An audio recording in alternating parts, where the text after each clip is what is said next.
ආයිබෝවන් ඉතිං අද අපි හදන්න යන්නේ කෑම රුචිය වඩන ප්‍රතිශක්ති ඉහළ නන්වන තක්කාලි රස.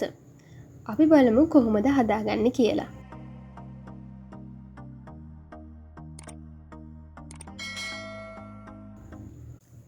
ඉස්සෙල්ලා මම කොත්තමල්ලි තේ හැඳි 2ක්, සූදුරු තේ හැඳි 1ක්, ගම්බිරිස් තේ හැඳි 1ක්, සුදුලූණු බික් 3ක් 4ක්, කපාගත්ත ඉඟුරු කෑල්ලක්, කරපිංච ටිකක්, රතුලූණු ගෙඩි 5ක් 6ක්,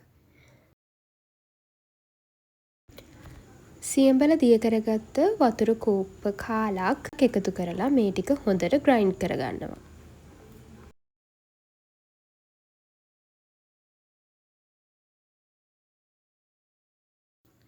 සියඹල වෙනුවට ඔයාට ගොරක කෑලි 2ක් වුණත් එකතු කරගන්න පුළුවන්. ඊට පස්සේ මම ග්‍රයින්ඩ් කරගත්ත මිශ්‍රණයට අවශ්‍ය ගානට වතුර එකතු කරගන්නවා.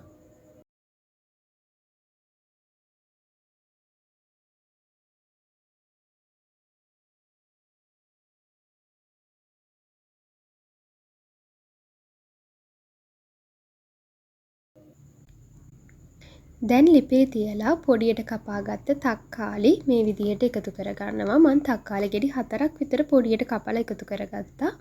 රස සුවඳ වැඩි වෙන්න තව කරපිංචා රම්පෙ ටිකක් මේ වගේ එකතු කරගන්නවා.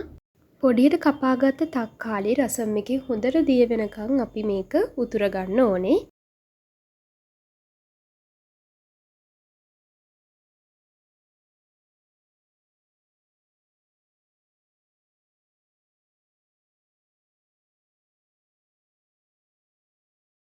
දැන් ඔයාගේ රස ගානට ලුණු එකතු කරගන්න.